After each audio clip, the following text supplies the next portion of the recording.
भविष्यति रात्रिः नीनास्यो वर्णसंयुक्तया जीवनचक्रम्।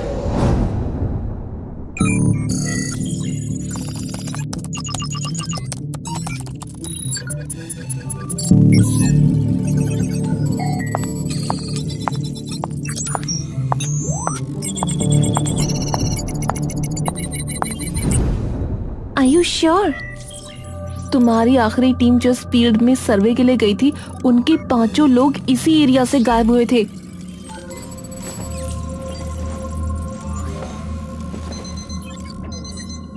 अवनी अपनी नजरें घुमाकर खिड़की के बगल में रखे एक टेबल पर रखे हुए पत्थर को देखती है।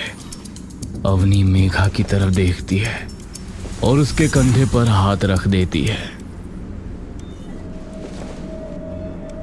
डोंट वरी, अब की बार मैं हूँ तुम्हारे साथ, कुछ नहीं होने दूंगी। 6 लोगों की टीम में सिर्फ अकेली मैं बची। अगर कुछ मिला तो सिर्फ ये 5 पत्थर। इस पत्थर के बारे में मैंने तुम्हें नहीं बताया ना अभी तक? क्या नहीं बताया? इन 5 पत्थरों की शेप ध्यान से देखी है तुमने? हाँ, एक वूम की शेप है, पर ये शेप किसी सिंपल वूम की नहीं है, एक प्रेग्नेंट औरत के वूम की है। व्हाट? सबको यही लगा कि इन 5 पत्थरों की सिर्फ शेप नॉर्मल है, पर मुझे पता था इन 5 पत्थरों में कुछ और भी छुपा है। तो आपको कुछ मिला?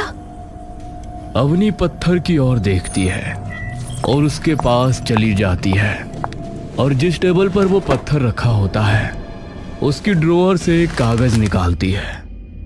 इन्हें स्कैन किया गया तो इनमें से ना कोई रेडिएशन मिली और ना ही कोई और एनर्जी, पर हम एक चीज चेक करना भूल गए। क्या? Audio frequency.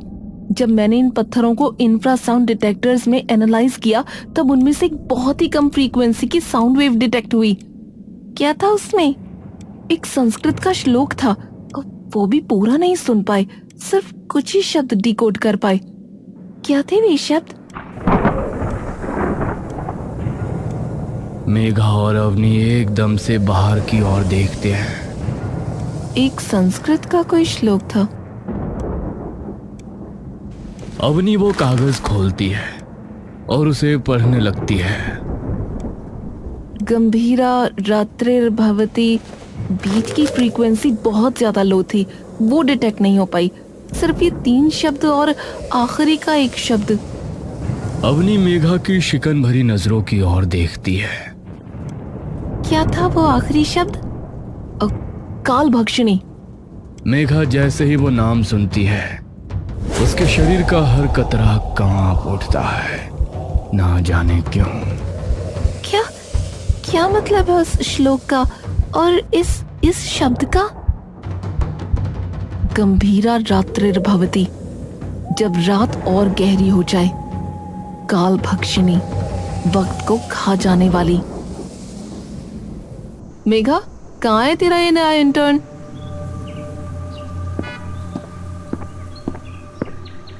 आ गया मैम, आ गया। इंटर्न तुम हो, हम नहीं, जो तुम्हारा वेट करेंगे।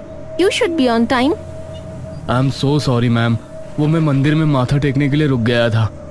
अवनी एकदम से राहुल की ओर देखती है। तुम भगवान को मानते हो? बस मानता नहीं हूँ, शिव शंभू का भक्त और माता रानी का बेटा हूँ मैम। अरे ये क्या लिया यार मेघा, माना तेरा बॉयफ्रेंड है, बट कम ऑन। सिर्फ बॉयफ्रेंड है इसलिए नहीं लाई मैम, इसकी ऑब्जर्वेशन स्किल्स बहुत बढ़िया है।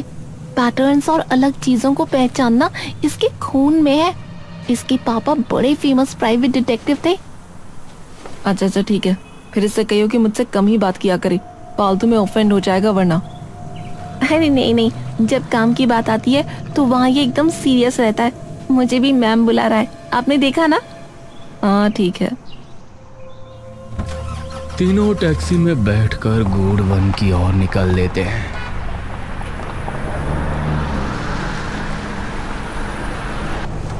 राहुल, एक सवाल पूछूं?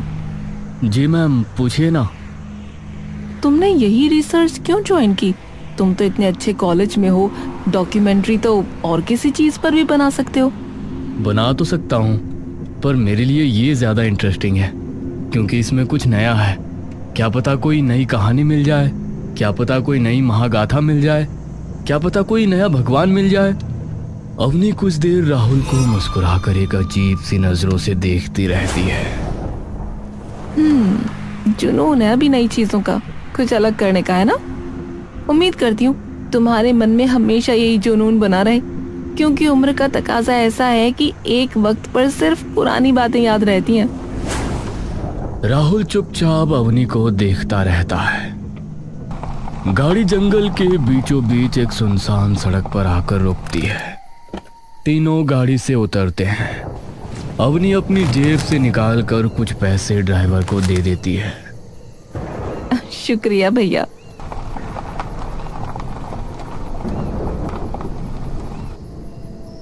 अवनी, मेघा और राहुल अब सुनसान जंगल में एकदम अकेले थे। अवनी अपने बैग से 2 वॉकी टॉकी निकालती है।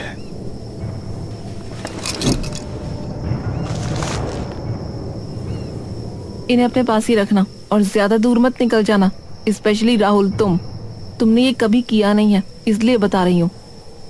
अवनी, वैसे हम यहाँ सुबह भी तो आ सकते थे ना, फिर अभी क्यों आए?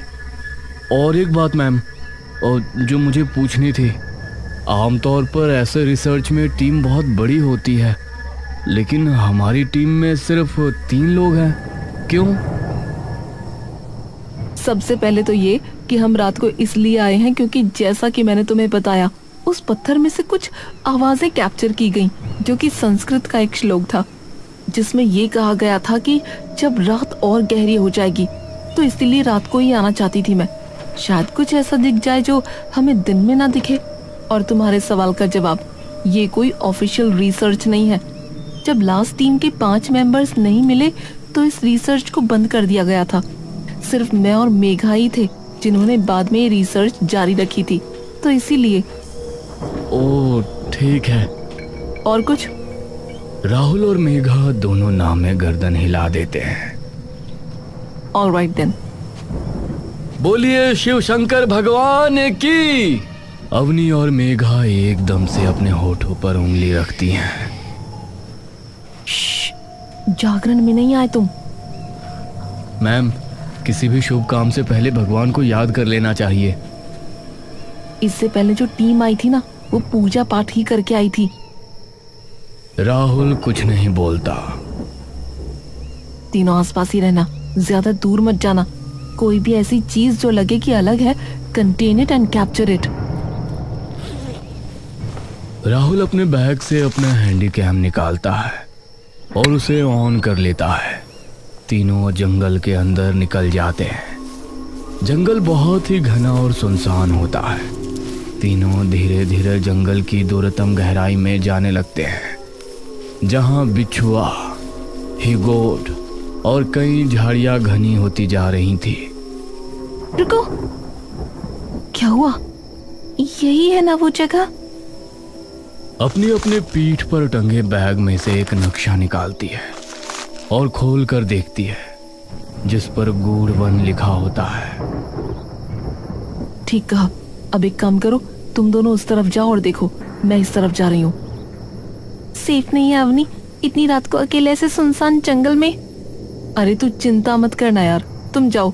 एरिया ज्यादा बड़ा नहीं है तो कवर करने में टाइम नहीं लगेगा। ठीक है, ध्यान से करना जो भी करोगे आप। तुम भी, और ज्यादा दूर मत जाना वरना वॉकी की रेंज नहीं पकड़ेगी। ठीक है। मेघा और राहुल दाईं तरफ और अपनी बाईं तरफ निकल जाती है। मेघा और राहुल एक दूसरे का हाथ पकड़कर धीरे धीरे आसपास की सारी जगहों की छानबीन करते जा रहे थे। मुझे तो ये समझ में नहीं आ रहा कि हम ढूंढ क्या रहे हैं मैम। मेघा एकदम से राहुल की ओर देखती है। अब तो अवनी भी नहीं है तो मुझे क्यों मैम बुला रहे हो तुम? अरे पर काम तो कर रहे हैं ना। बेब प्लीज ना, मत बुलाओ। अच्छा अच्छा ठीक है मेरी जान। मेघा उसकी तरफ मुस्कुराती है। ये हुई ना कुछ बात। मेघा और राहुल आगे जाने लगते हैं। तभी उनके वॉकी टॉकी में से अवनी की आवाज आती है।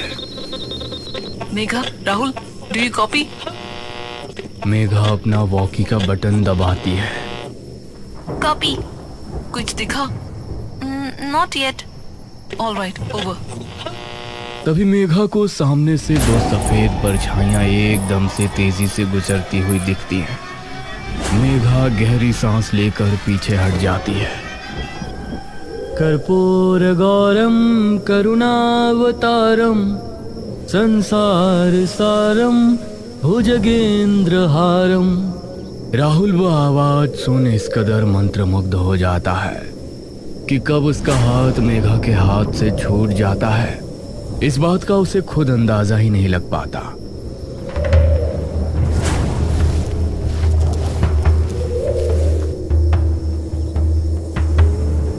आ जाओ, आओ ना, आओ। मेघा का दिमाग डर से इतना सुन्न पड़ चुका होता है कि उसे इसकी भनक नहीं पड़ती कि राहुल उसका हाथ छोड़ कहीं और जा चुका है। मेघा वॉकी को अपने कानों के पास लाती है और उस आवाज को ध्यान से सुनने की कोशिश करती है। बेटी, आ जाओ ना, आओ। यहाँ तुम्हें कुछ नहीं होगा। आ जाओ मेरे पास। मेघा की आंखें डर के मारे चौड़ी खुल चुकी होती हैं, लेकिन ना चाहते हुए भी उसके पैर उन परछाइयों की ओर बढ़ने लगते हैं। धीरे धीरे मेघा अपनी पलकें उठाकर देखती है कि उसके सामने एक बड़ा सा पीपल का पेड़ है। मेघा धीरे धीरे झाड़ियों को हटाते हुए आगे पहुंचती है, लेकिन जैसे ही वो पेड़ के पास पहुंचती है,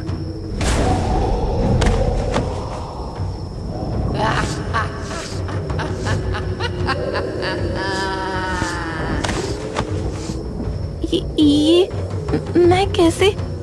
ये तो मैं हूँ। मेघा कांपती बिखरी सांसों से रोना शुरू कर देती है।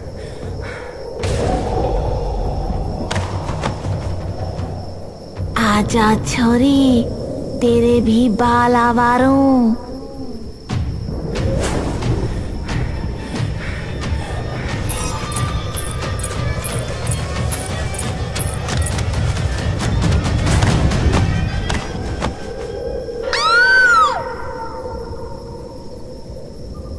राहुल मंत्र की ओर बिना कुछ सोचे समझे जा रहा होता है कि तभी उसे अपने सामने एक अग्निकुंड दिखता है, जहां एक मर्द औरत के लिबास में कुंड के सामने बैठा है।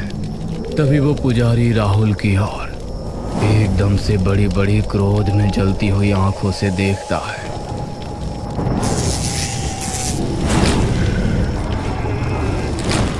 राहुल का शरीर मानो एकदम से बेजान हो जाता है। राहुल वहीं बिखर कर गिर जाता है और जैसे ही वो गिरता है, वो पुजारी जोर से अपनी दैत्य ध्वनि में चिल्ला उठता है, स्वाहा! आहुति संपन्न हुई। अवनी अपने वॉकी टॉकी पर राहुल और मेघा से बात करने की बहुत कोशिश कर रही होती है।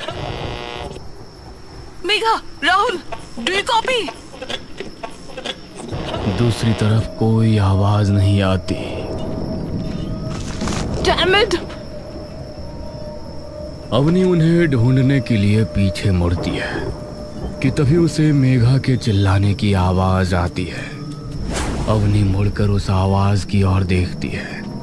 जैसे ही वो आवाज के करीब पहुंचती है,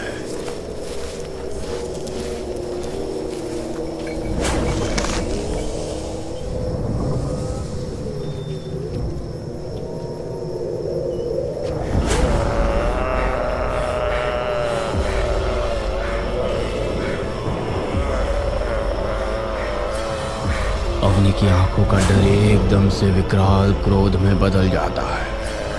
अवनी बिना कुछ सोचे समझे सीधे मेघा की ओर दौड़ पड़ती है। कमीने, छोड़ उसे, छोड़! लेकिन तभी वो एक अंधेरे भरे गड्ढे में गिर पड़ती है।